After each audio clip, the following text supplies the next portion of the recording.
Everyone just got so quiet. I'm going to go ahead and call this meeting of the Whitefish City Council to order for December 5th, 2022. Thanks everyone for coming this evening to participate in your government. And as a reminder, we are also meeting remotely via WebEx, if I'm not mistaken. We will start with our Pledge of Allegiance. Representative Fern, thank you for joining us this evening. Would you lead us, please?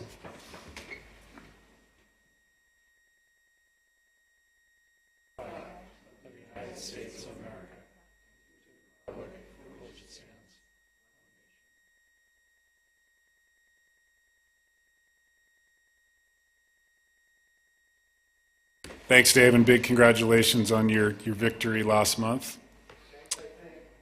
Yeah, maybe circle back with us in a couple months. I'm going to start with a proclamation this evening, recognizing Arbor Day for 2023, and then we'll move on to our regular business, so please bear with me.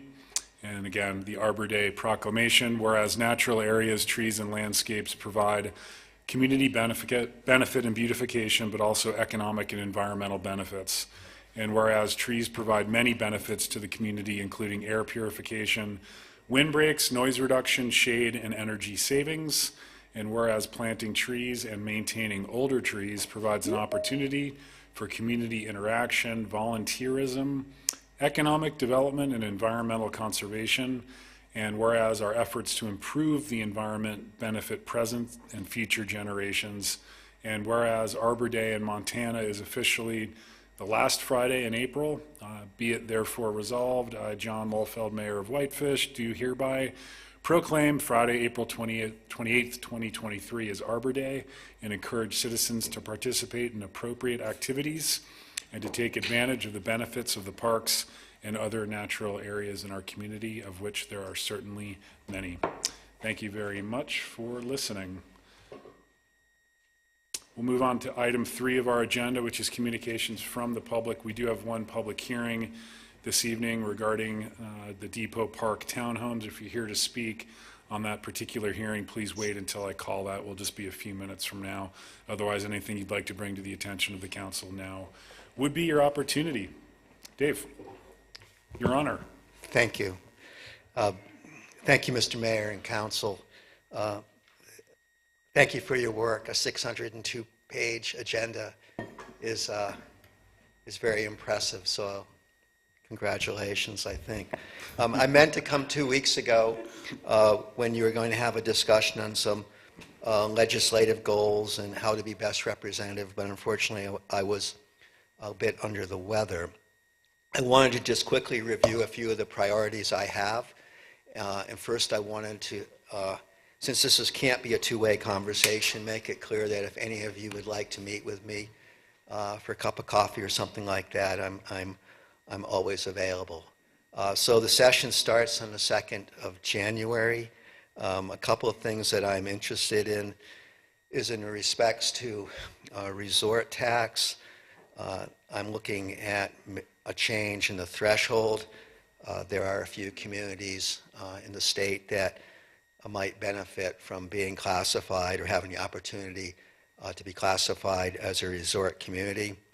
I'm also looking at an option to have a 4%, an extra percent, to be utilized for affordable housing.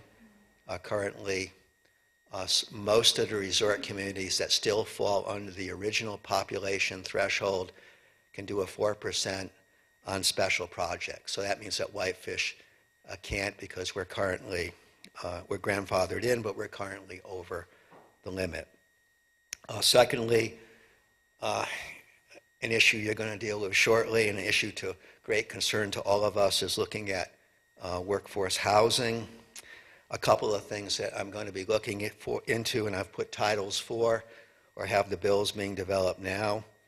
A reauthorization of coal trust fund money to help do maintenance and repairs of existing affordable housing units.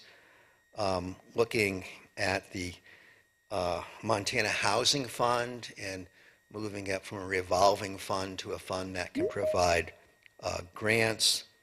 And lastly, looking at property tax abatements at the local level as a tool a local entity may use to get affordability down. And right now that would fit into current property tax abatement laws that are used for business expansion. So it would add a qualification, and it would also likely be with the permission of the local entity as to whether you wish to do this in your community. Lastly, I've been on the tax committee for the last 3 sessions. I'll be there again.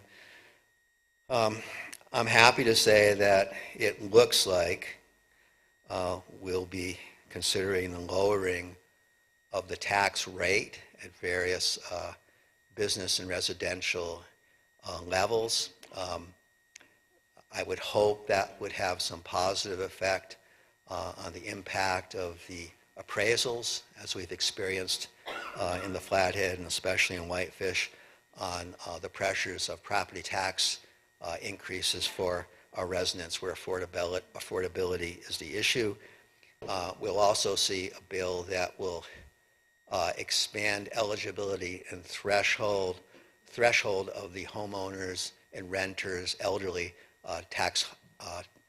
homeowners tax credit to look at various ages and qualifications, and again that will offer some opportunity for reductions in taxes based on income.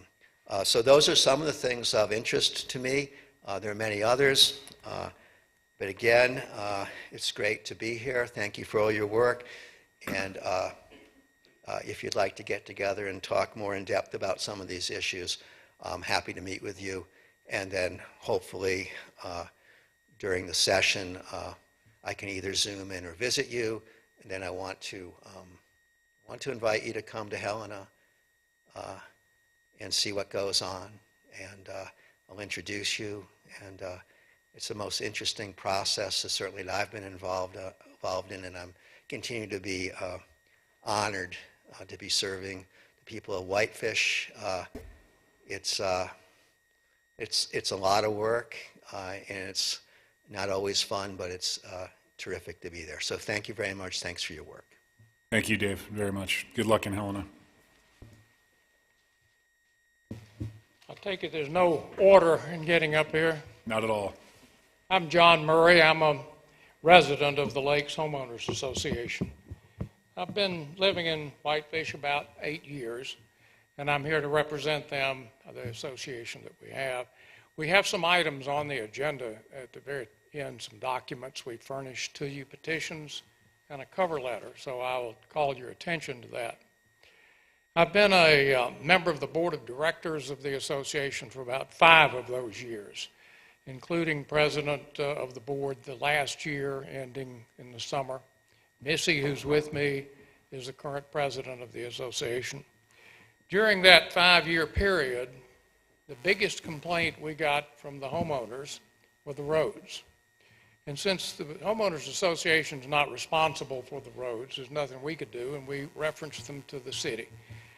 And they would call the city and talk, but basically, other than to have a pothole filled every now and then, they didn't get the results that they were hoping to get. The roads are in pretty bad condition. So finally, the board has to act on behalf of the association. They ask us to do something, try to bring this to your attention. And we thought the best way to do that was to get a petition, see how many people were interested in it, and present it to you and see if that would cause you to maybe pay attention to our situation there. And we've done that. There are about 160 homes. The letter that we sent you lists the homes and the voting and that kind of thing, and you have the petitions. And but virtually we got 100% or close to it of the permanent residents of the association. There's some. We have a number of houses about people just come for the summer or for skiing or whatever. So the few that we don't have in the petitions would be people that don't live here for long periods of time, or that they own lots and there are no houses on those lots. So we see we we've got pretty much everybody in accord in this regard that our roads need to be fixed. The conditions of the road are such that you have what I would call, the only way I can describe it, are speed bumps like you would have at the airport.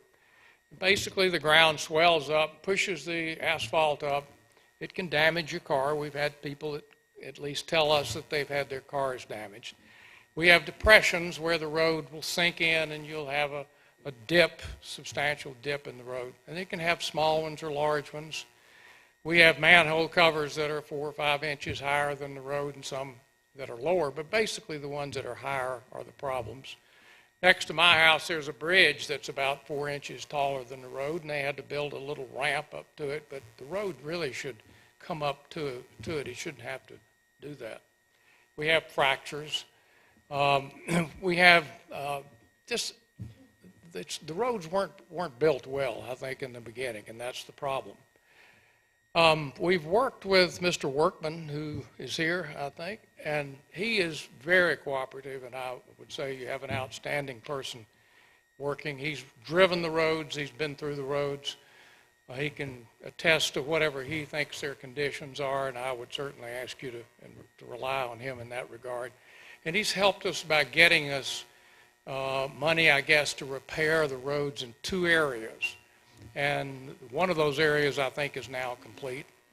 And the other area was probably been deferred because of the snow, and they couldn't get to it too late, maybe in the year. But he's done a good job, and all he can do. He can't apparently appropriate money to replace our roads or to correct all of those conditions permanently so the roads would be good. But that's what we're hoping that the commission will put us on some schedule at some point in time in the near future so that our roads will look like Highway 40 out, which was just repaved and is just marvelous to drive on, which is right next to, of course, the subdivision.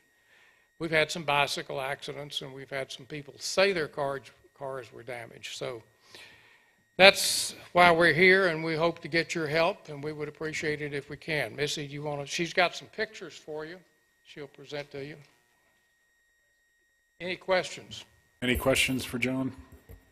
Thanks, Mr. Murray. Thank you. Appreciate your time. Thank you.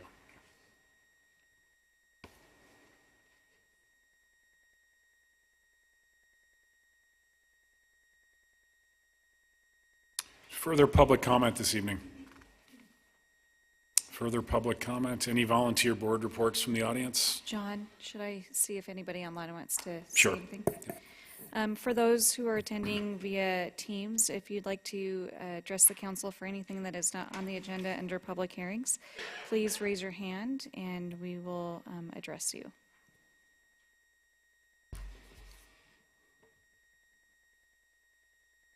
Okay, and that will be also to do if you want to speak towards the public hearing at the time that Mayor Mulfeld opens the public hearing. We will go through the in-person and then we'll turn it over to virtual. So if you want to speak at the public hearing, please raise your hand at that time. Thanks, John. Thanks, Michelle.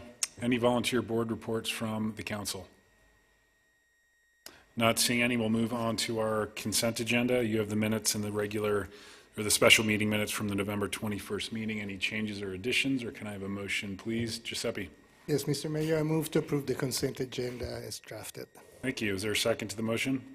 Second. Seconded by Councilor Norton. Further discussion? Please. Okay.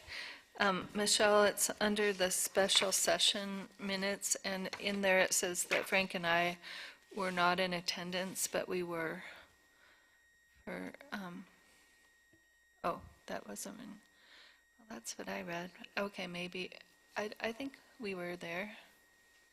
We had 2 members absent last meeting, didn't we? I think we had 2 absent the time before, but we were both there this last time, Okay. so I think the minutes just didn't get changed. Okay, thank you. All right, thanks.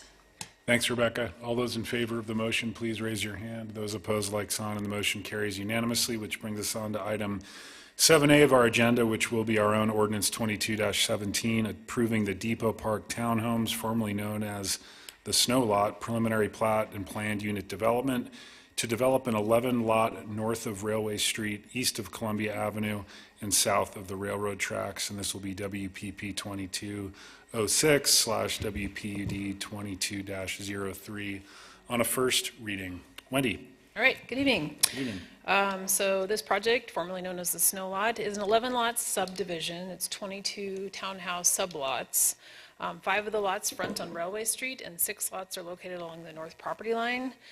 The property is a total of 1.64 acres and is north of Railway and east of Columbia and south of the train tracks. The project will be served by public water and sewer. Access to the lots will be off a new driveway into a newly constructed parking lot off of Columbia Avenue.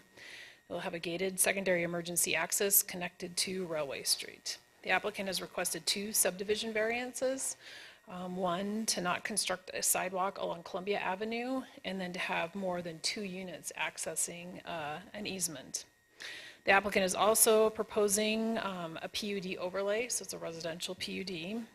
They're asking for several development zoning deviations to minimum lot size, lot coverage, lot width, parking, and setback standards. In exchange for those zoning deviations, 100% of the project will be deed restricted for affordable housing. They're proposing 2-bedroom units priced 80 to 150% of area median income, and then the actual pricing will be determined at the time of deed restrictions for the current year. Again, the property is located over by the middle school. It's undeveloped currently and has most recently been the seasonal location for the city to store snow, provide leaf pickup, and it was a former recycling center area. The property is zoned WR4, which is our high-density multifamily residential district. The property is served by all public services and facilities. Staff notified adjacent landowners, placed a sign on the property, placed a legal in the paper, and notified advisory agencies. We received written public comment with concerns about traffic, parking, and change in the neighborhood character. In the past week, and you probably have them up on your dais, we've received 10 additional letters of support for the project. We review subdivisions according to the criteria in the subdivision regulations. Under effects of health and safety, the Whitefish Fire Marshal will review and approve the placement and design of all hydrants and their installation, as well as emergency access. They are proposing a secondary emergency access that will be gated and only used during emergency access, so the fire marshal will also review the gate. This secondary emergency access must be available and drivable for year-round access, which means it needs to be plowed through the gate. The access, again, is one primary vehicular access off Columbia Avenue that loops down through to Railway Street through the secondary access. A traffic impact study was not required, but they did do a trip generation letter and found that there's 176 new daily trips, 200 is the threshold. Yes. Overall, the traffic is not going to significantly impact the intersections that were identified. Under effects of wildlife and habitat, there's no crucial wildlife habitat or seasonal or daily migration corridors on the site. It's likely deer, as they do throughout town, travel through the property. We did notify Fish, Wildlife, and Parks, and we didn't receive any comments. The property is mapped as having potential for high groundwater, so they went out and did a little groundwater monitoring last spring and found that the groundwater was measured at 1.8 to 0 feet at its highest, and so they're considering that as part of their engineering standards. And the standard condition, or note on the face of the plat, that crawl spaces are not recommended because it's within 6 feet. The applicant is proposing to capture stormwater from the project and direct it to an underground storage and treatment facility and release it at a pre-development rate. Water and sewer are both available and will be extended. As far as streets, it does have access to 2 public streets, and they both have curbs and some streetlights. Columbia Avenue is currently located within an easement, and they will dedicate that at the time of final plat. On Railway Street, they'll improve that road to the full frontage improvements with a boulevard, street trees, street lights, and sidewalk. As far as parking, there's an internal parking lot, and they did requested zoning deviation to provide less parking than is required at 1.4 versus the standard of 2 spaces per unit. Under parkland dedication, because it's a PUD, they're required to provide additional open space, but because it's an affordable housing project, they only have to provide 20% open space. So that is located throughout the project. There's some open space areas along Railway Street. The emergency access area is going to serve as some open space area and some other paths throughout the project. Also, it should be noted the subdivision is located near other public parks, such as Depot Park, Memorial Park, and the Whitefish River Trails. This property has not been used as agriculture. The growth policy identifies the property as high-density residential, and WR4 does comply with high-density residential. It also complies with the growth policy because we're ensuring adequate supply and variety of housing product types at affordable housing prices to meet Whitefish's existing and future workforce. And the 2007 growth policy broadly supports infill, which this property is. The 2018 downtown master plan and the previous version identified this area as suitable for high-density residential. This project was originally identified in the 2017 Whitefish Strategic Housing Plan as a Tier 1 project. The city has taken many steps to get this project to where it is today, including the amendments to the growth policy, zone changes, donating the land to the housing authority, and facilitating design charrettes, which took place in 2018, where the city and consultants met with neighborhood and the public to establish the basis for future housing project on this property.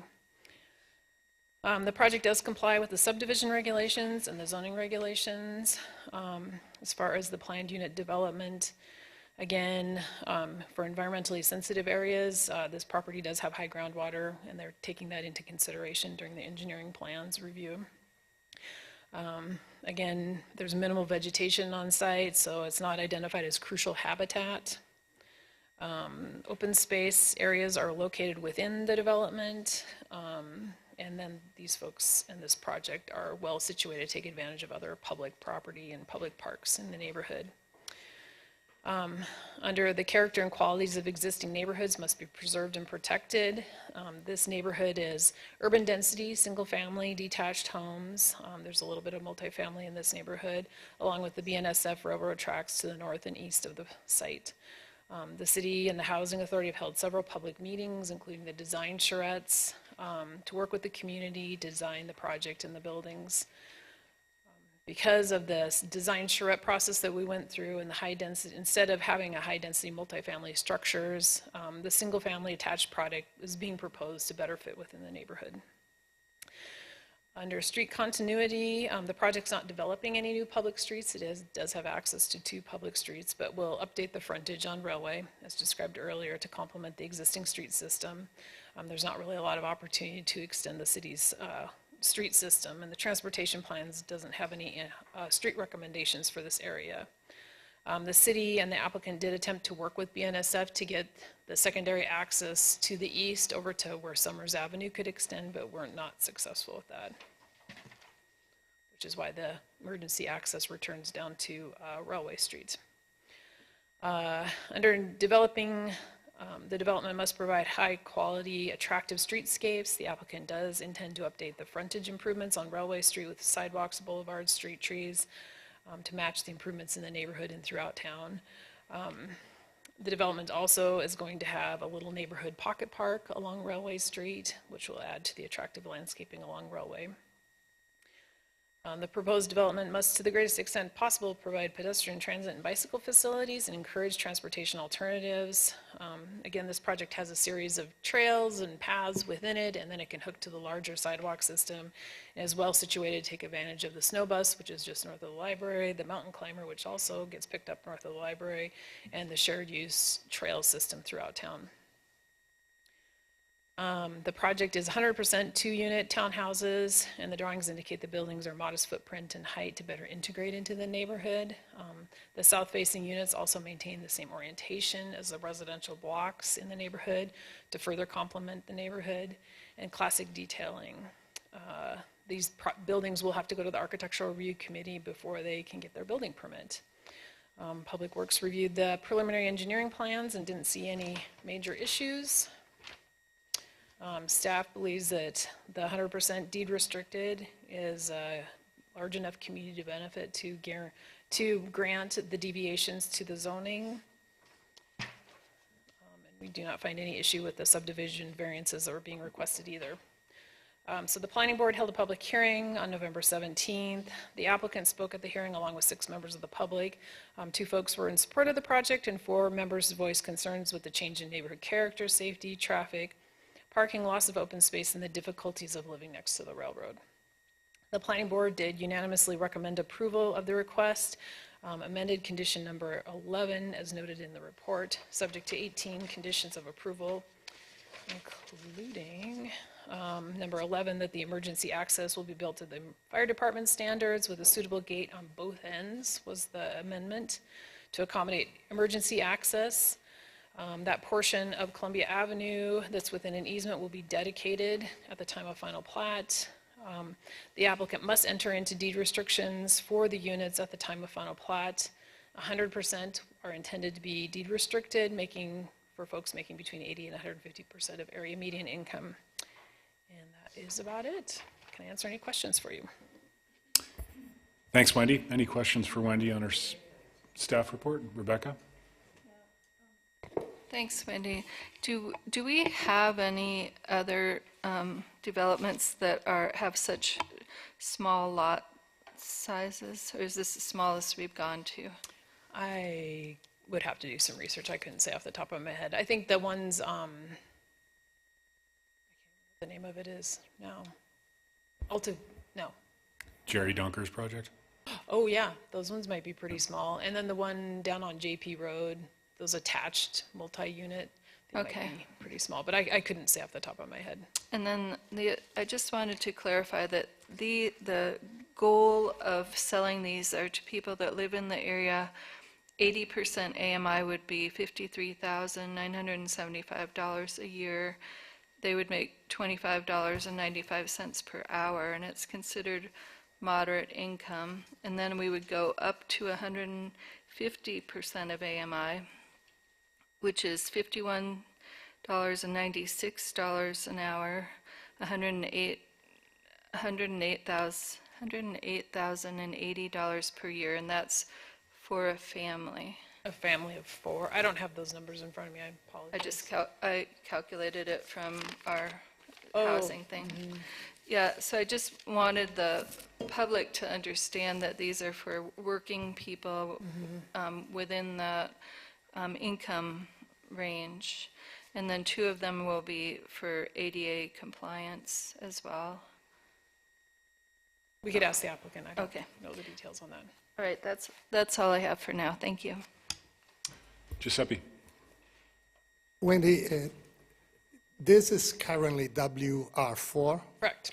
So if there were no zoning variances, what would be the maximum number of units that could be legally developed in there? Yep, I did that calculation for you. 62 multifamily units would be the maximum, or 34 townhouses. And we're doing And this Is- PUD is calling for 22 townhouses. 22. So can I ask a follow-up question? So I'm confused. If without even changing the zoning, we could have an opportunity to develop 50%, if not 300% the number of units. Why are we restricting the capability to 22? Well, a lot of times the deciding factor is parking. So with multifamily, you have to provide 2.33 spaces per unit. At 62 units, that would be quite a bit of parking. It probably would prohibit that amount. So that's just the math, that's the maximum amount that you could do, but you still have to provide open space, parking, stormwater, and all the other things that further limit what you can do. Further questions for Wendy on her staff report? Thanks, Wendy. We did advertise for a public hearing on ordinance 22-17, and we'll hold that public hearing now as the applicant's representative here tonight. Welcome. Good evening, Mayor and Council and fellow community members.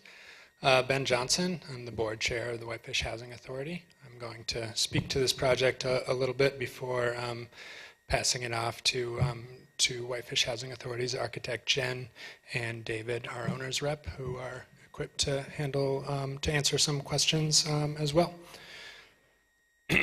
Whitefish Housing Authority's mission is to promote affordable and economic housing opportunities for low and moderate income families in our area. And the intent of this project, this project was identified by the city, the Strategic Housing Steering Committee, and the Strategic Housing Plan as a catalyst project to provide affordable, stable community housing for our Whitefish workers. A quick history of how we got here. The property, known formerly as the Snow Lot, was acquired by the city of Whitefish and donated to Whitefish Housing Authority to create community housing. The city first decided to engage with the community to help create a housing development that would complement the neighborhood, as was spoken to earlier. A community design charrette was held in which community members provided their input as to what they would like to see at this location. I'd like to speak a little bit about the deed restriction model specifically. Through some other public process, we've heard some misconceptions about kind of who this project is for, and what would happen if it were to be built. And so to clarify in the simplest terms, these are ownership units, as mentioned, for community members making between 80 and 150% of the AMI. And so based on family size, I actually have slightly different numbers than Rebecca, and it's a complicated thing that 80% AMI for a one-person household is different than 80% AMI for a 2, 3, 4, 5, 6-person household. So to distill it as best I can, 80 to 150% AMI for an individual is about $44,000 to $83,000 a year for one individual person, which is about $22 to $40 an hour. For a family of 4, based on 2022 HUD numbers, 80% AMI is $63,000, and 150% AMI is $119,000. And so these are really adaptable to kind of like the family, or the individual or the family unit that is able to move into these places. And so the target is for individuals working and invested in our community here in Whitefish to help fill the housing gap that we all are so aware of, that impacts every one of our industries in town here. The deed restriction piece, and these are things that I want to make clear. The resale value of these is capped at a small appreciation rate. These are not units that people can purchase for a discount and go and resell on the open market for a large profit. Additional deed restrictions: these have to be owner occupied, and they have to be the owner's primary residence. So there will be no owners like vacant landowners with tenants who you would upcharge the rental price or anything like that. The HOA and CCRs, its covenants, conditions, and restrictions, restrict these from being utilized as short-term rentals, such as Airbnbs. And yeah, so they can't be rented or subleased by the owner occupied. And projects similar to this, statistically, foreclosures are 90% less likely for deed-restricted land trust or shared equity models than they would be for normal market units such as these.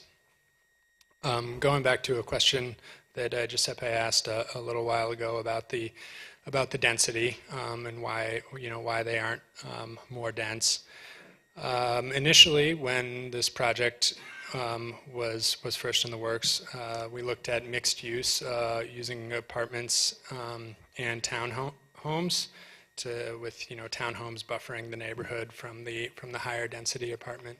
The community and the neighbors were largely not in favor of the high density, which is one reason this project ended up kind of what it looks like right now.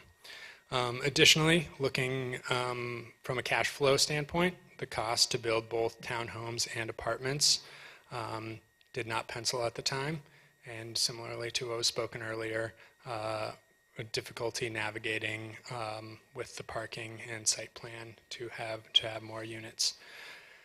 The intention of the smaller footprint of 22 units, and this is reduced from was initially going to be 24 units, but the loss of the inability to secure the access from Summers Ave necessitated that we reduce the number of units again to make better emergency egress. And we also wanted to help complement the neighborhood by reducing the loss of view shed, having less impact and fit with the desired community housing model, and achieve an affordable housing project in close proximity to schools, downtown, other city amenities to promote walking and other transportation that reduces the traffic impacts on these areas, because I know this is can be a busy area with the school and is something that people really care about. I'd like to thank our partners, primarily Jen with Encompass and David Sands with Montana Construction.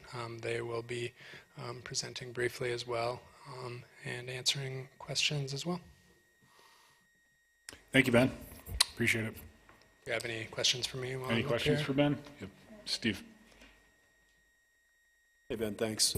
I have a couple questions for you. One, has there been any thought about the Housing Authority retaining the title to a couple of these units and renting them as part of the whole package? It's not been discussed as far as I'm aware. It may have been discussed in a committee outside of the entire board, but we have not discussed that. Okay. And then is there also a cap on how much savings a person can have rather than just looking at income? Isn't there is there a qualifier in terms of how much? I do not believe so. Okay. So somebody could have like a trust fund but only make $60,000 a year and still qualify? I guess a trust fund would be counted. Would be counted as income. Okay. Okay. Thank you. Giuseppe. Ben, you reminded all of us that the project was presented. I remember that rendering 3D with 28 or 24 units. Yeah, And, we'll have that. I forgot to mention, we'll also have some of those renderings that Right. Jen will present later. So at 1.4 ratio for parking, we're looking at 30 parking spots out of 22 units, which means in the average, we're going to have 11 units with, in the average, 2 parking spots, and 9 units with 1 parking spot, more or less. Now, the philosophy here is to build more dwellings within the city limits so people can walk to work. And I understand that there is a requirement for a certain minimum parking ratio. But I'm wondering with the architects, and maybe it's too late at this point, but with the architects, if the ratio were to be 1 parking spot per unit, without destroying the character of the look of the community, we can scrape another 4 to 6 units and make the project viable still. And maybe it's not a question for you, it's for the architects, and I just want to throw it there because on one hand we're fighting to get more units inside this town, and then when we look at what we can do, we're stuck with 1.4 parking. I come from places where there is no parking, in our buildings. People park outside of the town and take a bus into town, and they work in town. So I just wondered, because I'm a bit disappointed when I read that the units went down to 22. Okay. Yeah, I understand. Thanks, Giuseppe. Thank you. Further questions for Ben? Thanks, Ben.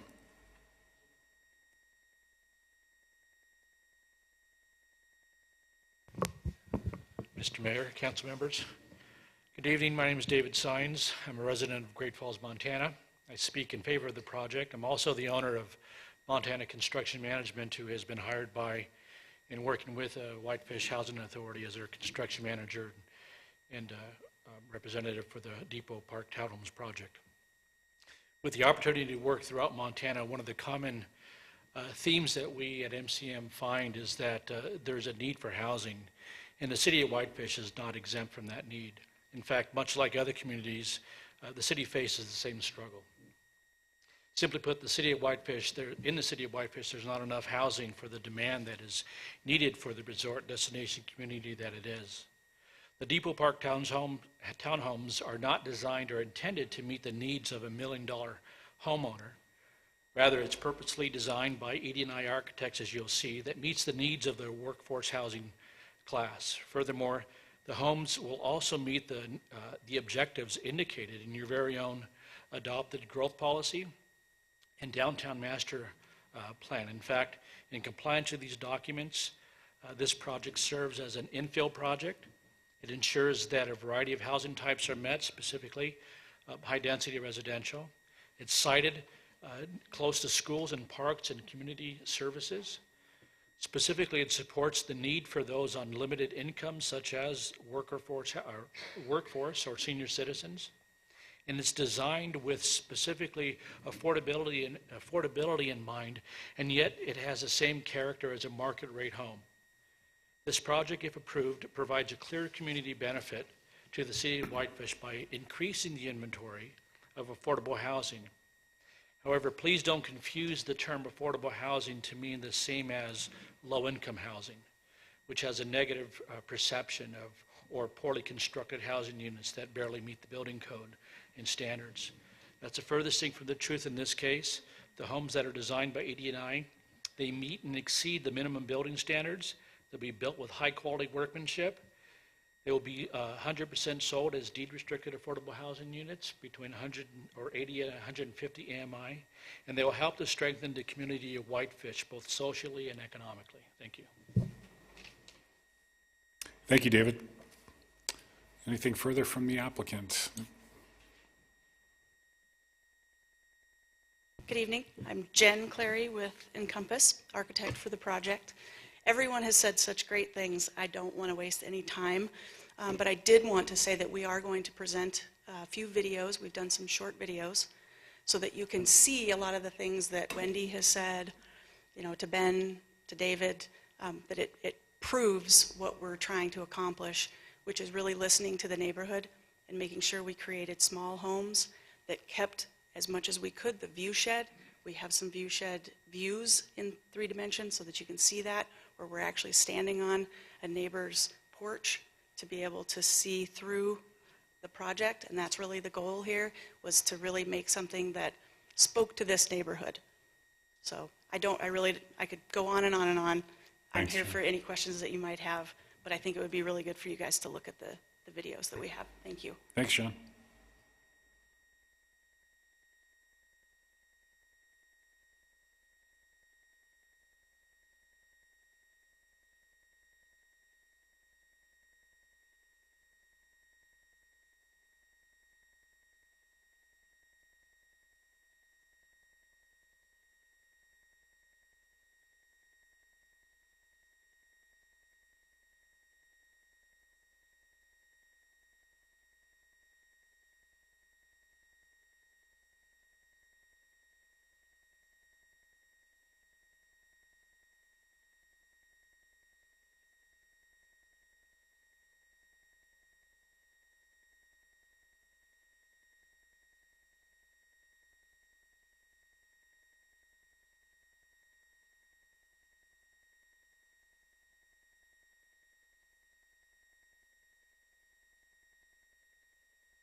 Thanks, Michelle.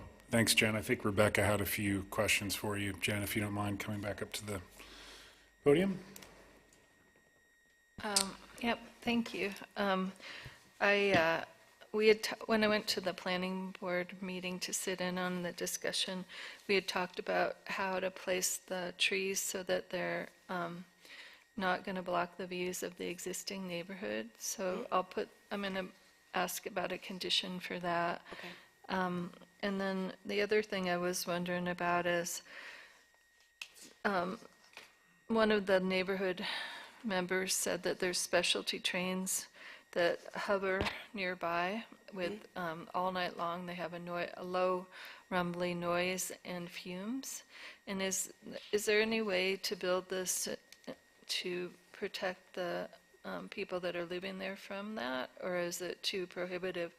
Sound, yes, and we do have a sound engineer, Big Sky Acoustics, and they are performing their sound assessment right now for us.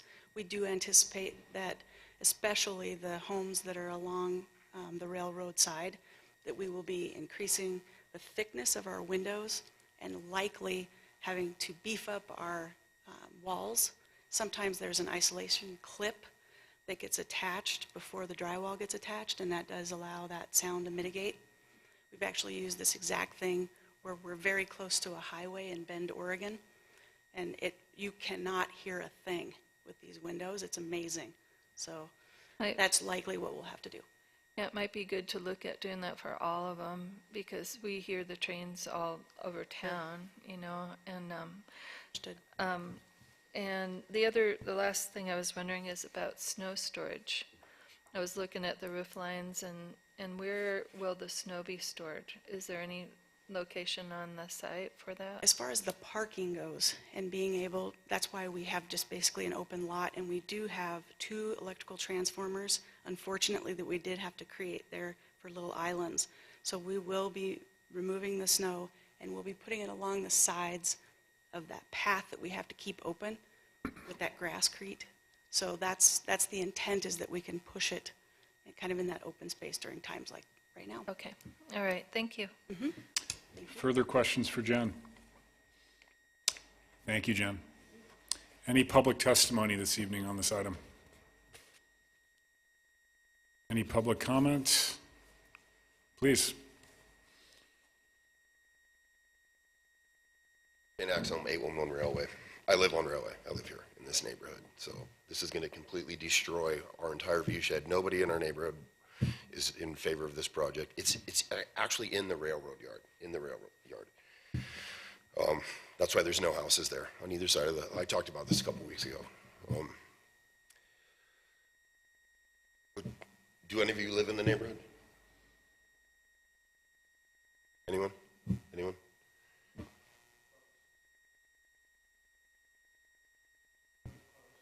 Not in the neighborhood. How much will it cost you, this project? This isn't a What give, costs you? there's no questions from the audience, just please address the council if you don't mind. How, will it cost any of you any money? Is this going to cost those of us that live there hundreds of thousands of dollars in the devaluation of our property value? And all of these other items that you brought up, they're great issues. They can't even get an easement to go through to Summers because that's where the railroad starts. So the rail unit starts. That's where they can't get an easement. So there's huge piles of snow in that lot right now because it's still the snow lot for snow removal around town. And there's no other maximum density housing anywhere in these neighborhoods. I mean, this is right in town, right up against the railroad, you know? It's going to literally destroy our home values and our views. That picture right there of the founding fathers gazing up at the mountains is our view from our houses right now. And that's going to be completely destroyed. We paid full market value for our homes there. My family, the other families. And now you just want to take that and give it to someone else? I mean, I understand the housing situation, but it's largely because everyone VRBOs their homes and no one can even rent a house. Not one of the people that you're intending to help here, servers, you know, cooks, they're not going to buy any of these. It's unattainable. I don't know one working person who makes $60 an hour, you know, working downtown at a job in town. It's ridiculous. It's just a blatant land grab and more maximum density housing that nobody wants in Whitefish. I mean, not in downtown Whitefish, not in the small single-family home communities, which is what our neighborhood is and always has been. This would be unprecedented. In Whitefish, rebuilding inside the railroad yard. It's a safety issue, just one among other things. Thanks for your comments.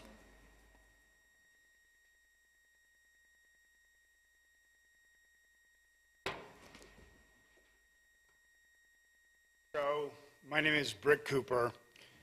Simple, few comments. Address, please. I'm sorry, Your address, please. 1400 Wisconsin. Thank you. Yeah.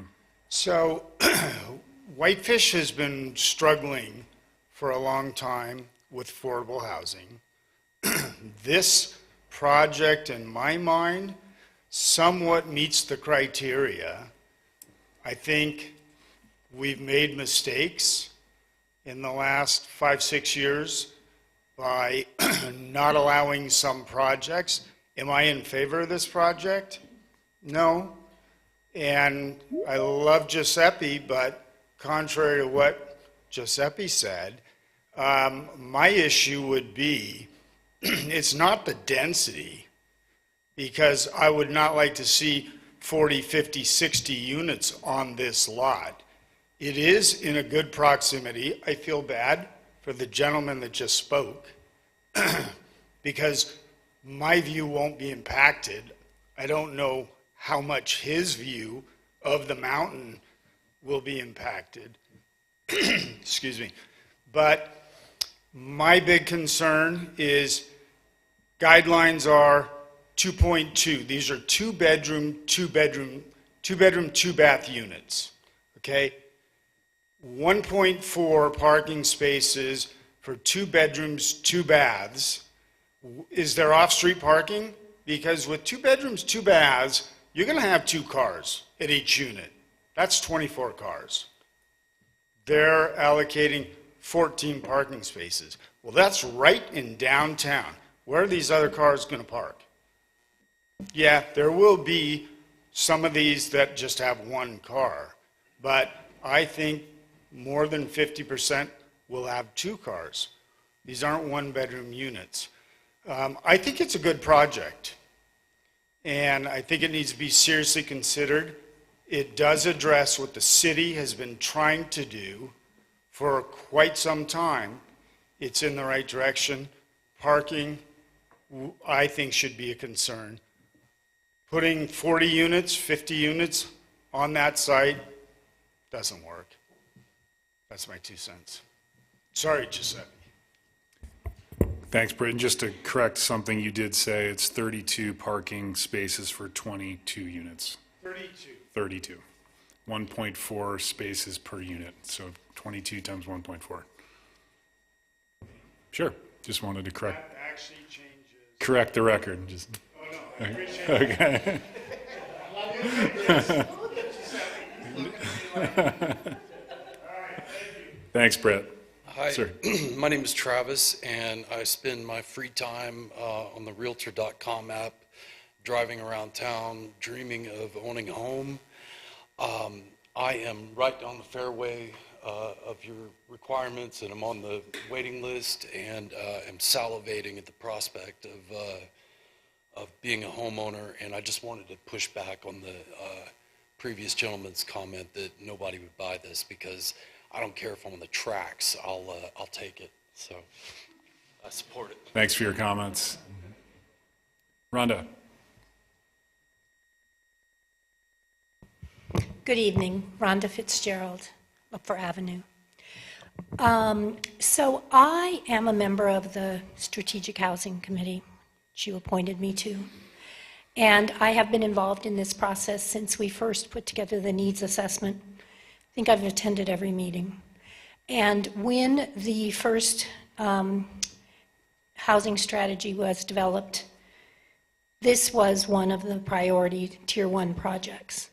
And I thought this was one of the most important. The reason that I wanted to be involved in trying to find solutions for housing is that I think if people can't become a part of a community and buy a modest home and grow up and grow old in the community, you kind of lose your community. And I could see that people were starting to not be able to buy a modest home. And so that was kind of one of my main focus for being a part of this process.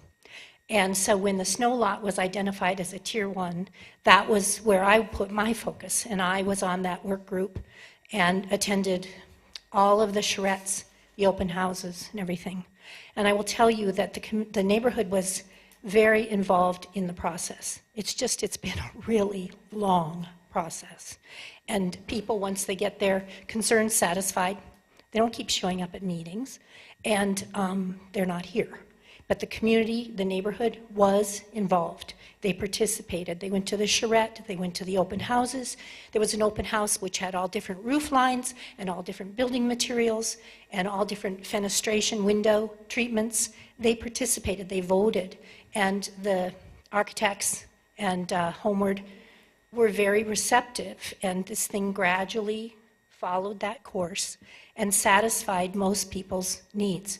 Yes, it could have been 36 or 38 units, but it was a lot. It didn't fit, the apartment building parts didn't fit with the neighborhood, and this is more of an extension of these neighborhoods. And the houses around it are on small lots, and they're small houses. So I think it's quite consistent. And I think having 22 for ownership units that people who live and work in Whitefish is the hardest thing we could do and the most important thing we can do. And so I hope that you will approve this and we can get on with it, because there are definitely 22 families or singles who want to buy these. And I wish we had 220 of them, because the new strategy says that we need, I think it's 1,000 units in the next 5 years, and 70% of those need to be for ownership. And ownership is the hardest thing. So please move forward with this, and let's score a goal and get going so people believe we can. Thank you. Thanks, Rhonda.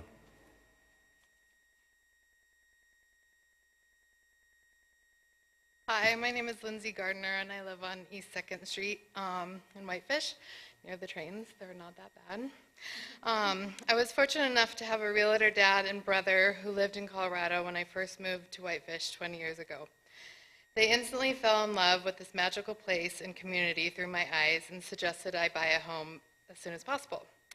I did, and I'm very grateful for their guidance, as if I had moved here in the last few years, even 10, I would have not been as fortunate. Since living here, I've had countless number of friends forced to move to neighboring towns and even out of state because they could not afford to raise their families here. It has broken my heart over and over again to yet again attend another moving away gathering. I have 2 kids, one at Muldown and one in the middle school. My husband works at Muldown, and to think of these amazing teachers and staff having to move on because they can't afford housing saddens and scares me for my kiddos' futures and many others. We really need to start looking out for our amazing community members that do so much to add to this paradise we call home. This is a vital development proposal that will allow for the continued strength of the Whitefish community for years to come. I would appreciate your yes vote to more workhouse housing options in Whitefish. Thank you. Thanks, Lindsay.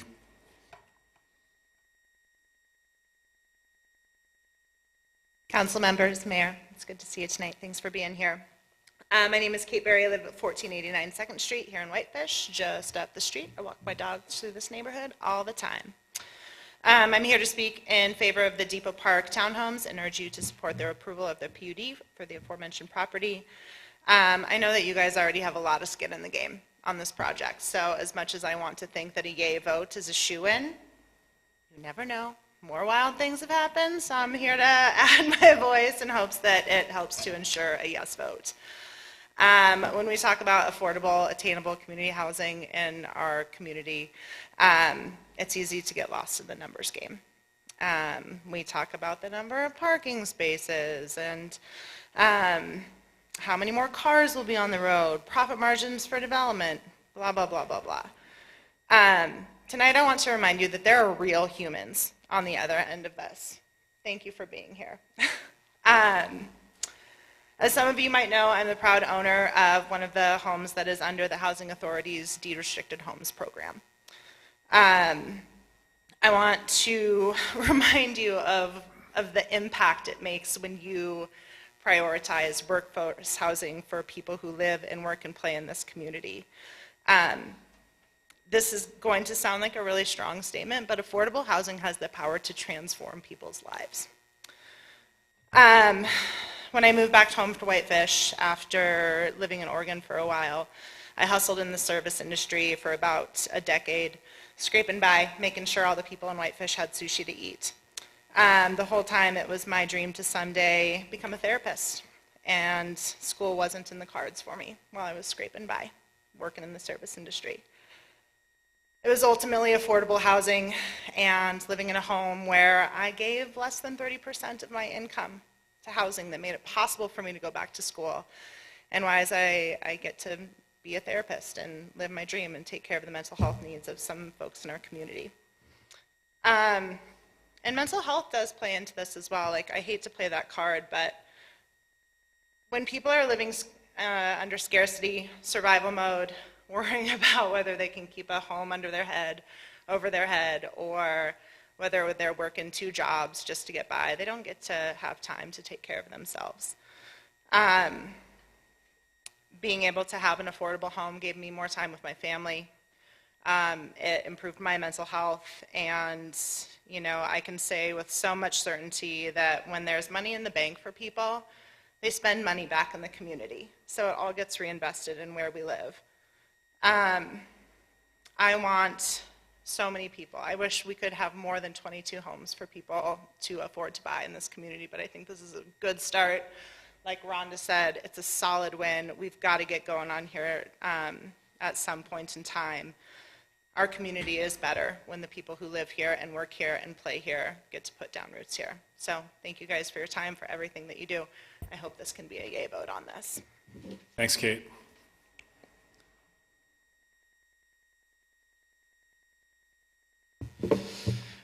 Nathan Dugan, 937 Kalispell Avenue, president of Shelter WF.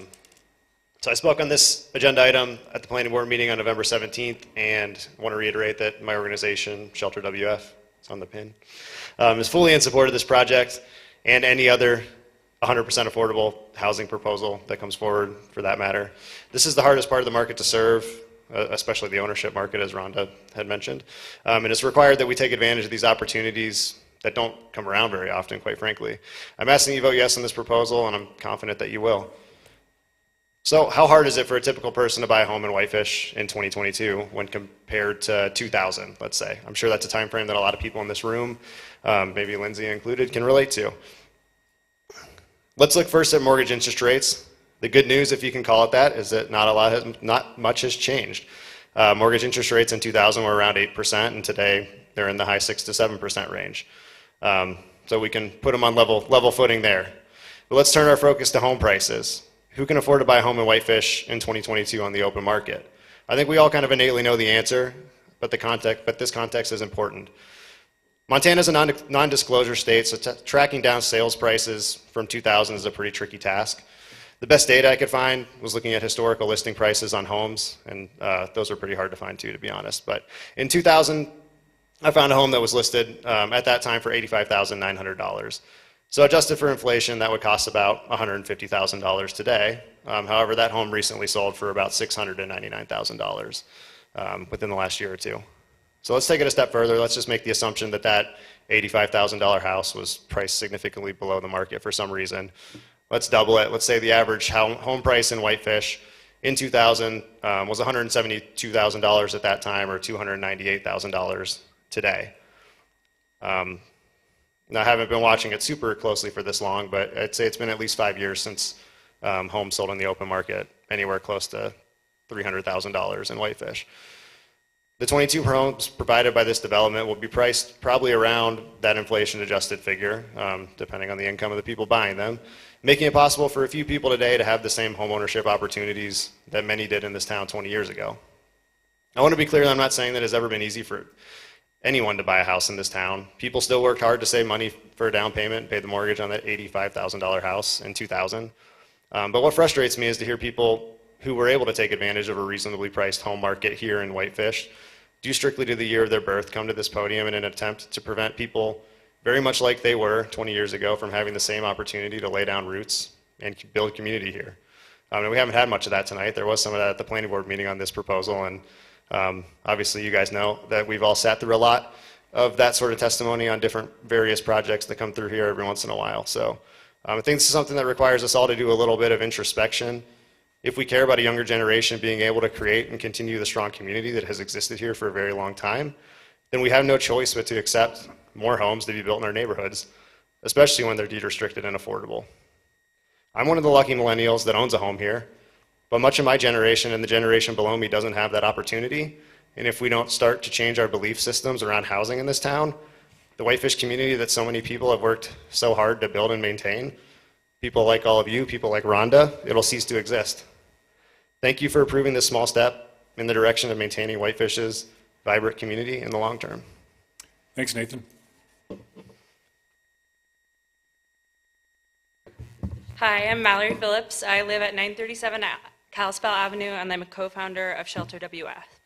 I'm asking the council to support this development. When I saw the Whitefish Housing Authority PUD on the planning board agenda in November, I optimistically believed it would sail through with zero opposition, as this development is 100% affordable. With a need for 975 below market rate homes, 580 rental, and 400 for purchase needed to be built by 2030, I assumed that the community would rally around getting these homes built. And I second Giuseppe's comment about wishing there were even more affordable homes in this development.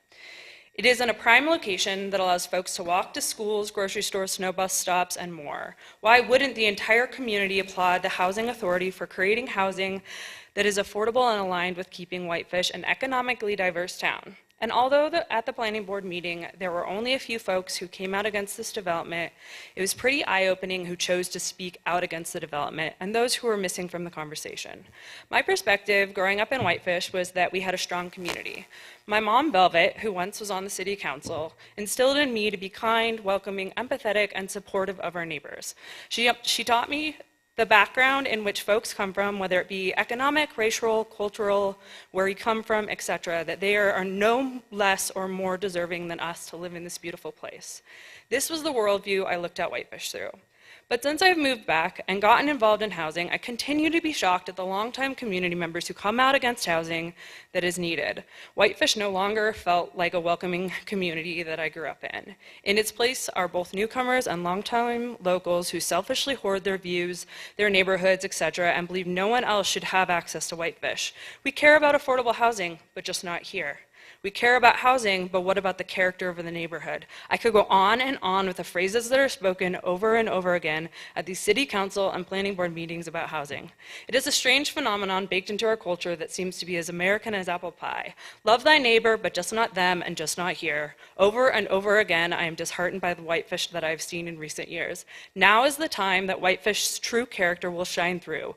We will, as a community, choose to support building housing that will provide homes for our community and continue to come out for housing for those who make low and middle income wages, or will we as a community choose to kick the can further down the road? If we continue to refuse to reimagine what our neighborhoods can look like, then we will lose everything that makes Whitefish a strong community. We have to adapt and open our minds to how things can look differently, or family stories like mine, in which generations have been able to grow up here and love this community, will no longer exist. Thank you. Thanks, Mallory. I had no idea your mother was Velvet.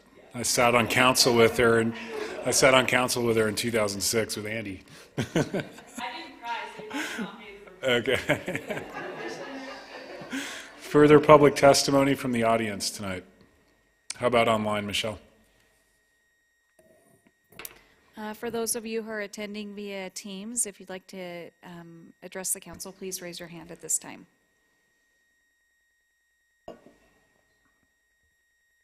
Marika, if you'd like to unmute your mic, you have the floor. Can you hear me? Yes, we can. Okay, great. My name is Marika, and I live at 500 Jack Lake Road, which is 25 minutes north of Whitefish, because it's the only place where I can afford to live. Here we are again. City Council, you have a big decision to make, and I urge you to approve this measure because it's really important for people like me who could possibly afford a home. I could afford one of these with my partner, and it would be great. We would probably go down to one car because we could walk places. When I first moved here 10 years ago, I didn't even have a car for a year, and I was able to get around town. So it's not unheard of. We just have to think bigger, have a bigger imagination, and we can improve this community. And what I hear is just people just don't want affordable housing in their backyard. We heard this in the past, and we're going to hear it in the future. But we just have to develop this kind of stuff, and you guys have to approve these measures and these proposals, because otherwise people are going to move away. The apartments behind the VFW, everyone's evicted now, and to live. My other friends, they just got a notice that they have to move out in February. And they're like, where are we going to find a place to live? I just feel like people who have secure housing don't understand what it's like to not have secure housing. And this is just a small step to be able to provide that for my friends, for our community, people you see every day. So I hope that you guys will approve this. And I'm just one of many community members who would applaud you for doing that. Thank you so much for all your service, and I can't wait for the vote. We'll see. Thank you. Thanks, Marika. Further public testimony online, Michelle? That looks like that's it. I'm going to go ahead and, Is there somebody else? I'm going to go ahead and close the public hearing and turn it back to the council for preferably, Ben, did you have a question? No, I was going to make a motion. Go ahead, Ben. Okay. I would move to approve ordinance 22-18 along with the findings of fact and the conditions as recommended by the planning board. Second it. Who got that one? Second. Seconded by Councilor Quinnell, and just, it is ordinance 22-17 for the record. Further discussion on the motion? Rebecca. I just have a couple of questions for Craig and possibly the project manager.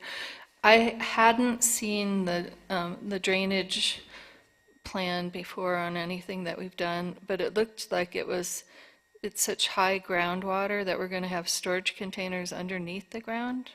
And have we used those within the city limits before? And I guess that was my first question. How does that work? The second question I have is, do we need to condition that the geotech people stay in until the final foundation is done, because they were really concerned about staying in because they want to make sure that it's done correctly? And then the third question is, the neighborhood had issues with the buses coming and snow days and parking on railway. So those are the three questions I have that I'm still wondering about. So question number one, in terms of underground storage, it is fairly common in Whitefish. They will have to follow the city's engineering standards, where they'll have to do a stormwater management plan to maintain the site at pre-development runoff rates.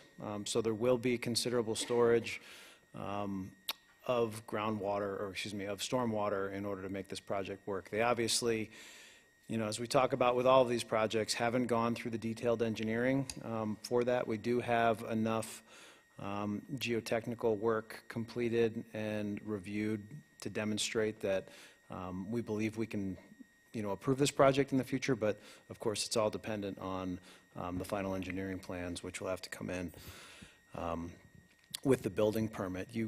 I'm not sure I entirely understood your question about keeping the geotech. Do you mean keeping them on staff as part of the design team throughout the project, or were you talking about the just actual? reading through their report, they really wanted to confirm the build-out so that it was done correctly because of the instability of the site and the, Jen, do you want to address that? Yes, I think I Okay, can. thank you. They will be part of the project during construction, so throughout, they will be actually on-site testing, Okay, viewing, that's and then what- providing reports of that. So I don't need to condition that in any way, it's already No. done? I mean, you Okay. certainly could if you want, but it will be part of the project. I want to make sure that we're successful, and Lori Collins frequently brought up that this is a difficult site to build on, because we have to bring in fill, and the groundwater is very high, and so I just wanted to make sure they were going to stay in as part of that. And then the third question was the snow days and the buses and how that's going to work, because the neighbors are already kind of freaked out about the traffic there.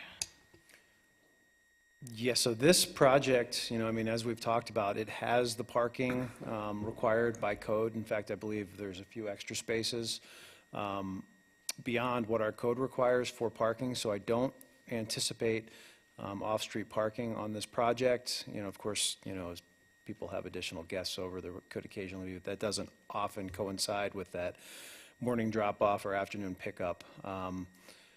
There will be some changes to the city's snow removal operations as a result of this project. We'll have to put snow in other areas. We'll likely have to, re-angle plows and work with, the driver on this route to make sure they understand that this is no longer the snow lot and we need to maintain it in a different way. But I don't anticipate any issues with regards to snow removal and bus drop-off or pickup. Thanks. Yeah, no, I was more concerned about being able to park on the street. You know how we have snow days where you can't park on one side of the street? Oh, okay, I'm sorry. Yeah, and So that's what... the alternate side parking rules would still apply. Oh, they would still apply? Correct, Okay. yes. All right, thank you. Thanks, Rebecca. Steve, and then Giuseppe, and then Ben. Most of my comments are already part of the public record from the planning board meeting, so I encourage you to see what I said during that meeting if you're interested. I just want to add one thing, and this is something that has come up over and over again, is that, as most of you know, I'm an advocate for workforce housing in this community, and I have been. And a big part of the reason why is that the people who built this town were workforce people. They weren't people that came in as vacation home buyers and live here part-time. They were people that were hardworking, and increasingly those people have been pushed out of this town. And that is what has formed the core of this town, and the places and the businesses that were built by these people. And if we lose that segment of our population, we are going to become just like any other ski town in the places that we know we don't like. And we don't want to become those places. And one of the ways is to solve this problem, and this is, like Rhonda said, a good step, and at least it can bring some hope that we can get this done in this community. Thanks, Steve. Giuseppe? Yes, first of all, I am upset that you beat me to the motion. And I think there is a little bit of scheme play here, but right. I wanted to be on the record as moving because this year, this council has made a lot of important decisions, but two in my mind are targeting this issue. One was what I used to call the ADU deregulation. And sadly, with the cost of constructions and the long lines to get a builder, I'll ask for reports later offline, but I'm curious about how many ADUs have been asked for permit that will contribute to these other 22 units. First, and I'd like to correct you, quoting Rhonda, she didn't say a win, she said a goal. And this is the first time I sit here as the one who understands best this thing, having scored my first goal 51 years ago. So I'm glad that we can score another one tonight. I'll vote in favor. Finally, I'd like to remind all of us that unless I'm wrong, this is a quasi-judicial matter. And as a quasi-judicial matter, although public comment is always invited and welcome, we need to base ourselves on the rules, regulations, legislations, which brings me to my final point, which is if we believe in this, as we work towards the growth policy revision, we should strongly consider what that means in terms of the future of our town and how much emphasis we want to give towards higher density and workforce housing. And obviously, I'll vote in favor for this matter. Thanks, Giuseppe. Ben? It's been a long road to get here with this project, and I think some thanks are due to the folks that have stuck around to see this thing through. To be honest, I'm surprised if anybody would be opposed to this project. I mean, I look at the work that's been done here, and I think the design is thoughtful. It's reflective of the community. It's reflective of the neighborhood. It's reflective of a very important need in our community. I do not think anybody's homes will be devalued. I trust that this will be built to a high standard and integrate well, both as a development and also as the community members in our town and here with everybody else. So I'm glad to see it here. I think it's, there's a little less parking than there is in some other developments, and that's perfectly fine. This is right in the middle of town. You can walk to everything that you need.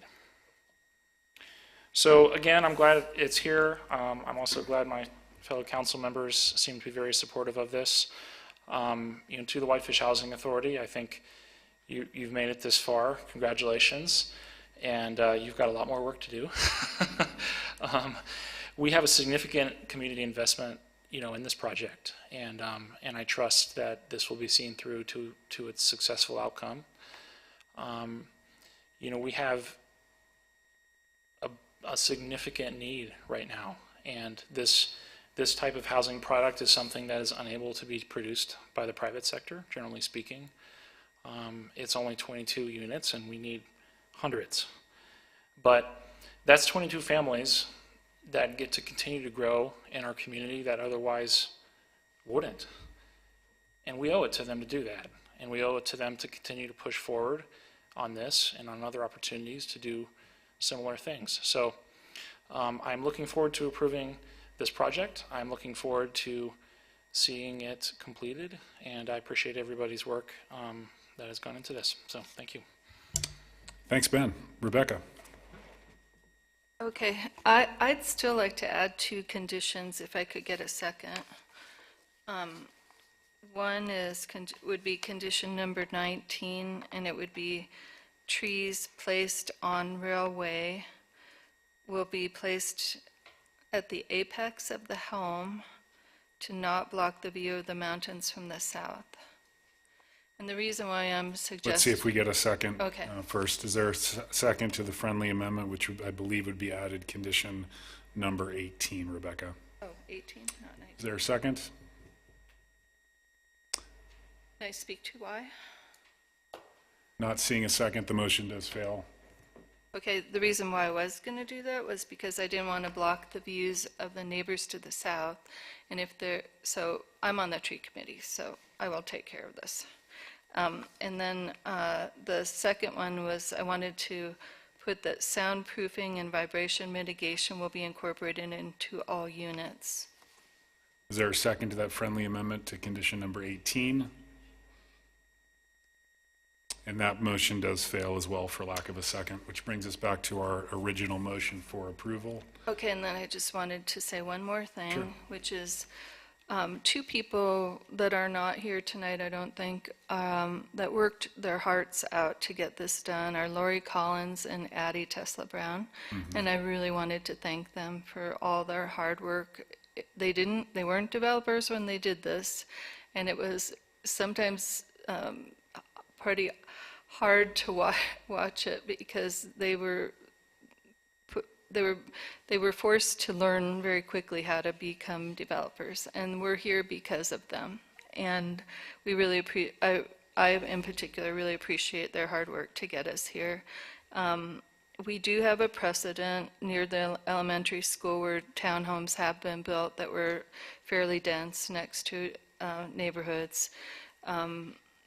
I know the neighborhood is divided on this, and I'm sorry about the people that are having to live with a change. But I also believe that if we can move forward with this and get this done, given the site and the cost of construction, it would be sort of a miracle. So I will be voting in favor of it. Thanks, Rebecca. Further comments from the council? All those in favor, please raise your hand, and those opposed, like sign, and that motion is unanimous. Thanks, everyone, for coming this evening to show your support for this project. Very much appreciated.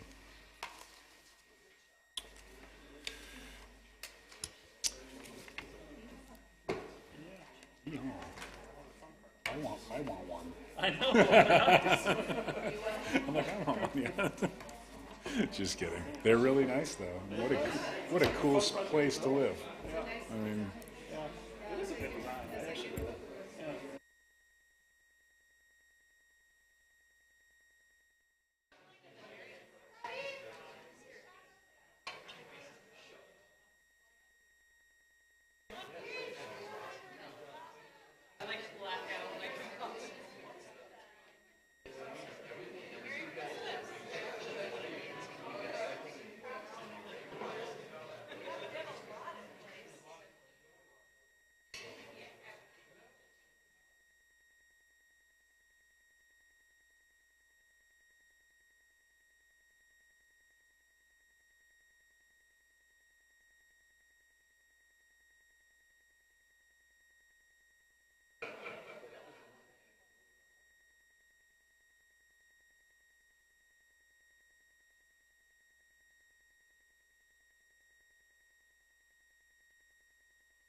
we're going to go ahead and move on to item 8 of our agenda. You have Dana's report enclosed with the packet. Any questions for Dana on her manager's report this evening? Dana, anything additional to report on?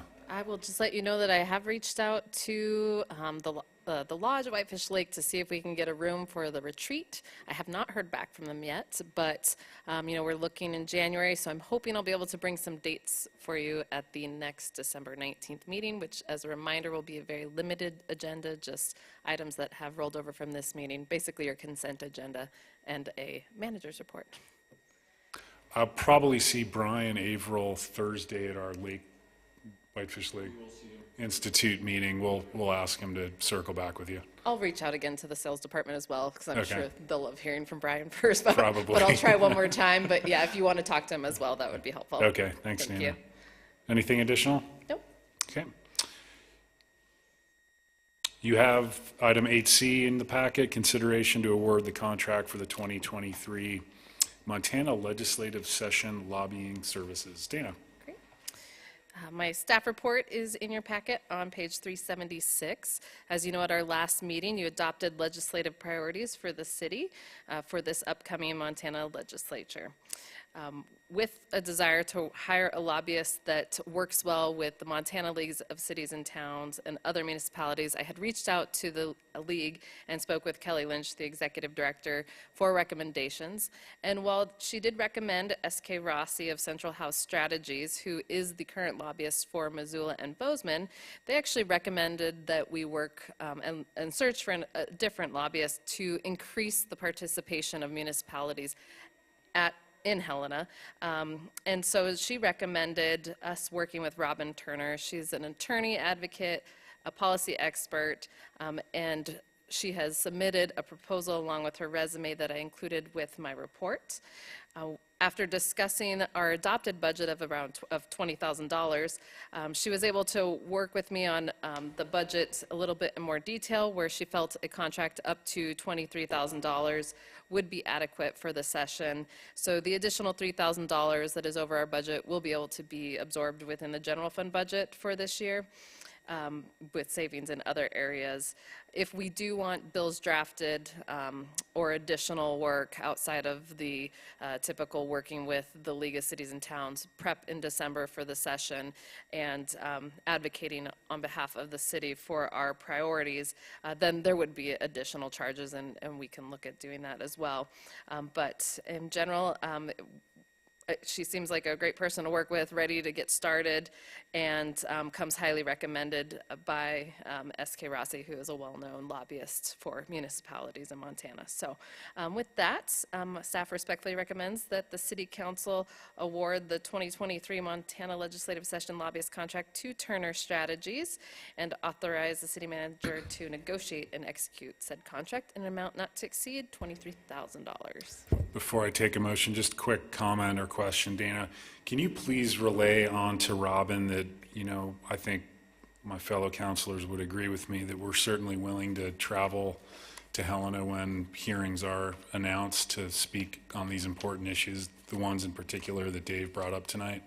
I think a showing of support for Representative Fern would be very important, and we've done so in past years, and I think it's helped at least move the needle to some degree. So I'm certainly willing, and I'm sure my fellow councilors are as well. Absolutely. The more elected officials that are at Helena, the better. And so we'll be able to coordinate with whoever is ready or available to attend. We'll coordinate with her as well. Thanks very much. Great, thank you. Steve. I just have a quick question. What kind of accountability do we get on the back end in terms of, because she says she charges $6,000 a month for every month they're in session. Do we get weekly reports on her activities, or what do we get as accountability? Like how do we know we got what we paid for? So her and I will be meeting to come up with that information, and yes, she will report to us on legislative items that are priorities for the city. So we'll work with looking at bills. She'll look at all the bills to identify, which one are legislative priorities that the council has approved, and then she will report to us. The league also reports to us as well, so I'll still probably provide my own report. Hopefully she can help me, though. Maybe I don't have to do it as much. But she will be reporting to us on I don't know that it'd be weekly. It's going to just depend on when the sessions occur on the bills that we have determined to be high priorities for the city. So there's a lot that goes into it because it's working with legislatures while you're there for these specific bills, trying to find out who's going to vote which way, who's the supporting individuals who are not. And so there'll be a lot of upfront work that she's doing before the bills even go to committee or go to a vote, and then she'll be speaking during those votes. And so she'll keep me apprised of all of those actions that she's doing, and I can report those to council through my manager's report is how I see that happening. Okay, thank you. Yep. Thanks, Dana. Motion? Yeah, Please. Move to approve to award the contract for 2023 Montana Legislative Session lobbying services to Robin Turner of Turner, what's the name of the company? Sorry, I lost it. Turner Strategies, PLLC. Is there a second to the motion? Seconded by Councilor Norton. Further discussion? All those in favor, please raise your hand. Dana, could we also add septic leachate monitoring in case any bills come up on that? The legislative priorities do address environmental impacts. So I believe that within what you've adopted, it covers septic leachate. Okay. In fact, it might be called out specifically in there. All right, thank you. All those in favor of the motion, please raise your hand. Those opposed, like sign, and the motion carries unanimously. Thanks, Dana. We'll move on to item 9. We did make 3 appointments this evening. We appointed Grant Hughes to the Architectural Review Committee, John Middleton to the Planning Board, and Dakota Whitman to the Climate Action Plan Standing Committee. Congrats to all applicants. You have a letter enclosed from the Lakes Master HOA Board of Directors addressing their concerns about safety and the roads in general within the Lakes subdivision. Any comments on that letter? It sounds as though staff's been engaged with the HOA and will likely continue to do so. Questions, comments? Ben? Could I just ask if staff could respond to it or just describe what's going on out there? I'll take a shot, and then i'll let Craig maybe cover what I don't have. Both Craig and I have met with the HOA subcommittee that they created for their roads. We both took drives of the roads, and there were 2 intersections that were severe.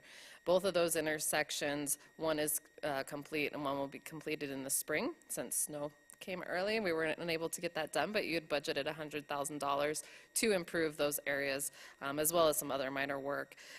One of the challenges with this area is that the road has been in disrepair for a long time, and it was originally installed, through the development. And the challenge that we see is funding, to replace a road like that for a neighborhood. I do think that this area, if the residents are agreeable to it, could be a special improvement district for us to reconstruct the road through their subdivision. It's one of the funding opportunities that we have. We did that with JP Road. They are actually still paying on JP Road's SID through 2026, so it could be something that we further discuss with them. But the road is it doesn't have a great rating compared to other roads, but it's a new road, really, when you look at roads that we've had for 30 years that haven't been reconstructed. So I will turn it over to Craig for his input as well, since he's met with them. Just a tricky place to try and build a subdivision.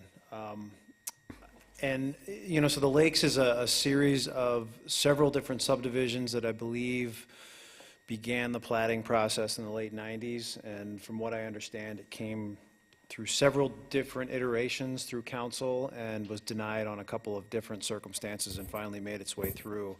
I think the engineers that worked on the project did the best they could with the technologies they had at the time, 20 years ago, to try and construct public infrastructure on that land. But essentially what's happened is through the installation of the water, the sewer, the storm sewer, all the different building foundations, we've created a myriad of different preferential pathways for water to travel, for groundwater to move, and every year you have seasonal fluctuations, and it expresses itself most vividly in the roadways that we drive. And so I think the ultimate solution is some fairly significant reconstruction that we just don't have the current budget capacity for. I have talked to the HOA directors about a potential special improvement district. I think that's probably the most fair way to go about this when we have other roadways within the city that haven't been touched since well before these roadways were even built. I think that it does the taxpayers a disservice to all of a sudden dedicate 4 or 5 years of funding to reconstruct these roads. So I think in concurrence with Dana, perhaps some type of special improvement district could be discussed with the property owners. It didn't seem like in my initial, and I don't think any of them are here anymore, but in our initial conversations, they didn't seem real pleased with that response. And so obviously that's why they've come forward, and we have several hundred petitions from the actual property owners. But it's not great out there, and I just don't have a real crystal ball solution that anyone's really going to be happy with. We did reconstruct the intersection just last month of Portage and Tumble Home roadway, which I felt was probably the largest safety issue, where there's a couple different shallow storm sewers that dissect the intersection and really did have what I thought were some safety issues for bicyclists and vehicles going through the intersection. We plan next spring to do another intersection, which is in the budget for fiscal year '23. And what I'd like to do is go through and sort of evaluate some of the what I know are the shallower utilities in that subdivision that could likely be excavated and recompacted and backfilled and get some better trench patches in there. But the overall reconstruction of the roads is going to be extremely expensive. Sorry, Ben, that might not have been the short answer you wanted, but. Well, I think I know the answer, but is there any middle ground that makes sense that's not a full reconstruction, like an overlay or anything else? I mean, there's Band-Aids, I think you could go and mill off 2 inches and do a really good either planing of the surface and resurfacing it, or pulverize all of the material and reuse it and crown the road and get some better drainage. But ultimately, you're just improving that top, 4 to 6 inches of the surface, and the real culprit's what's happening deeper. I think we could preface that project or, do some excavation in advance of work like that to take care of some of the more prominent, culverts and shallower utilities, but ultimately going in and, excavating all of the water and sewer trenches and putting new backfill in, it's just not a suitable alternative. So, I think there's something that could be done, on the order of, I'm not going to throw figures at it, but something that may be acceptable to the property owners. It doesn't involve full reconstruction, but it's still, in my opinion, should likely be some type of an SID. You said they're pretty negative on that idea. Well, I mean, when it was brought up, in initial conversation, it didn't seem super favorable. I mean, it's not what they were looking for, put it that way. Saw Andy's hand, then Rebecca, then Steve. Yeah, I just said at the end of our work session, but they did meet with the Resort Tax Committee. That was June, was it, I think, Dana, or something, Craig? About when they came in? Or July, Yeah, maybe? it may have been August or September. Yeah, I can't remember exactly. And the Resort Tax Committee, we were polite, and that was, as Craig said, there's projects on the list from before when these roads were actually built, and to go ahead and now push those ahead of any of those is ludicrous in my personal opinion. And I got to agree with Craig. I mean, we could go in and Band-Aid approach it, but I don't even really see spending that kind of money. I mean, if there's something that's a super safety hazard, yeah, we should fix that. But even to go in and mill and overlay it and use, there's a lot of other streets in town, again, that have needed it much longer than those roads that we've all been paying our street assessments on for a long time. And I just would have a really hard time, because the reality is when Doc Kaufman owned that property, it was a duck pond in the spring. Yep. And it's always going to be a duck pond that just happens to have houses and soccer fields and some other things on it now. But that water's all got to go somewhere, and that's got to get fixed, and that's going to be super expensive, so. Thanks, Andy. Rebecca? Yeah, so Craig, our standards for building roads now are quite a bit different than 20 years ago. Like, we could improve it given our engineering standards now, but it is very, very expensive. And so if the neighborhood really needs it done now, then an SID would allow them to proceed with that. But would we still be the ones that would do the work? The city would do that, or we would contract it out? How would that work if we did an SID? But we want, if we worked with them to get this improved, we would want it to our current standards and the quality of roads that we have now, which I think are great, Yeah, so there's several different stages to special improvement districts, and each stage typically involves a public hearing where, the residents that are paying for that SID have an opportunity to comment. But the way an SID works is you come up with a split. Ultimately, the city is the owner of the project. We would bid it out as a normal project. We would bond for it, pay for it, and then over a series of years, there would be a special improvement tax or fee that goes on a property bill that would help to pay for those bonds, or however we fund it. And if we did that, you think realistically we would get the same quality of roads that we do all around town, or is the topography just always going to be too wet to get a great result? No, I think there's things we could do through excavation and recompaction and backfilling trenches. There's trench plugs that can be used in utilities, in excavations that are deeper that we know are transporting groundwater, which we know were not installed, 20 years ago or 22 years ago. When this project was done, there's different types of engineered underlayment that can be used, different fabrics, essentially not just the standard, roadway fabric, but different grids that we would likely put under at the subgrade, which would help to stabilize the roadway. And so, yeah, there's better technology and better ways to build roads that type of And the geology. initial developers are way out, there's no warranty or anything when these projects are built 20 years ago, right? Correct. All right. I mean, I think we still know where they live, but they're not liable for this. Steve?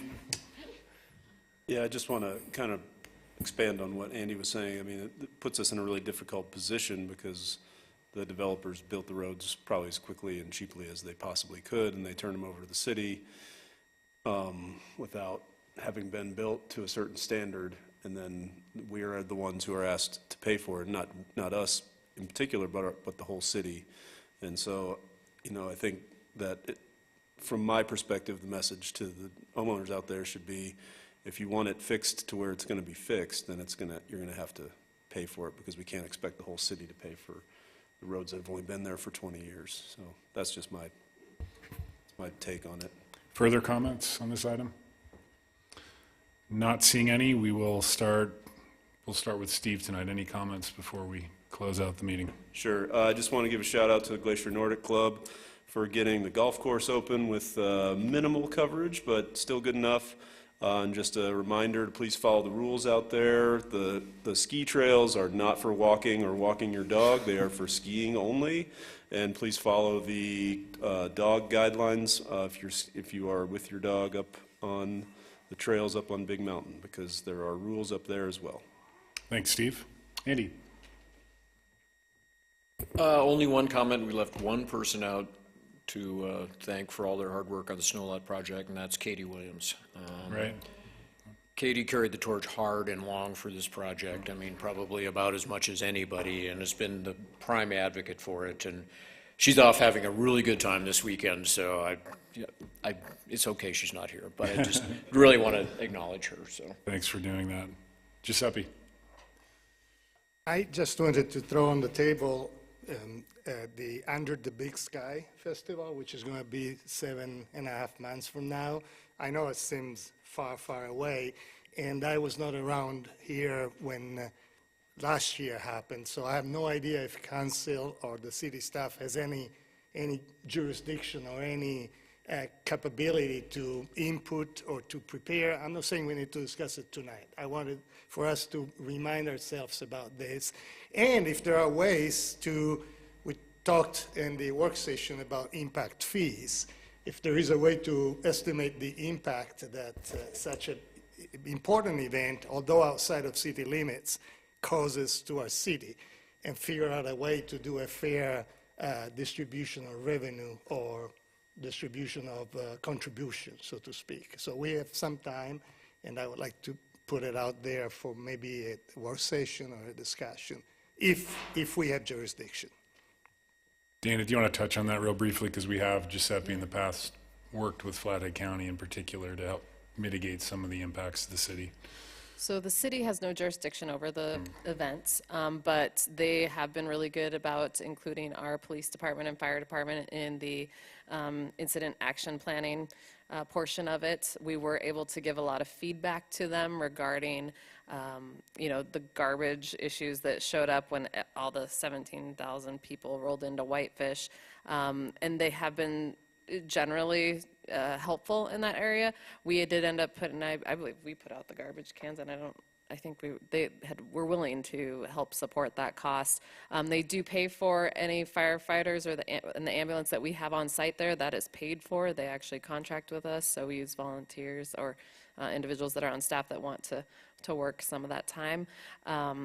We've looked at the safety hazards with them, try to get them to look at alternative means to have the pedestrians get back to town, because that was one of the concerns. I would say last year went off better than the year prior, right after the pandemic.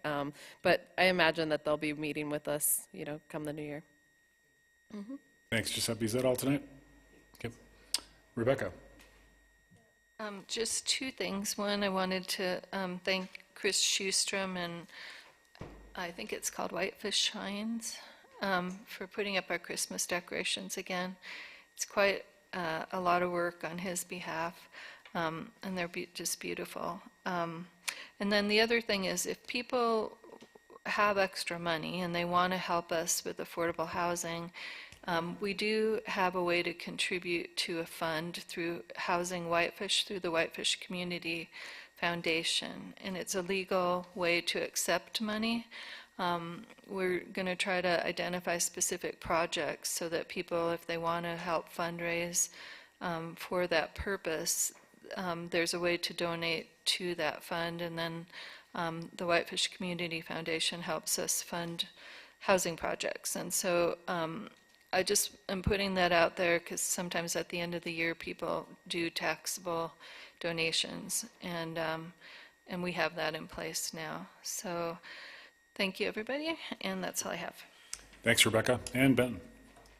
Yeah, the only comment I had is I just wanted to say that I had the very rare and unusual experience last week of being selected as a juror in municipal court, and was there all day. It was a fascinating experience, and I did want to report that I thought it was very professional and well run, and Judge Overland and Prosecutor Fairchild and everybody else involved, I think, seemed to do a great job at what they do. It's just something that I never really had much exposure to previous to this. So anyway, thanks to them and to Angie and everybody involved with that, and I just thought I'd let you know, because who knows if it'll ever happen again. No, but I didn't identify who I was. The only item I had is I just wanted to acknowledge Frank's absence tonight, and our thoughts go out to Frank and his siblings and family. His younger brother passed away this week, which is why he's not with us this evening, and just wanted to acknowledge Frank and his family this evening and wish them the best through this tough time they're having. So on that note, any further comments from staff or council? Because I've been texting Frank about this. Our Supreme Court case was heard where we were part of the amicus. Do you want to talk to that, Angie? No? Okay. Well, we have a non-discrimination ordinance, and our ordinance was used as an example in a case that went before the Supreme Court, and so they had an oral argument today about that, and it was really interesting to listen to. So just wanted to thank Angie for getting us to be a part of that and to helping us stand up for people's freedom and civil rights. Thanks, Rebecca. On that note, we are adjourned. Thanks, everyone.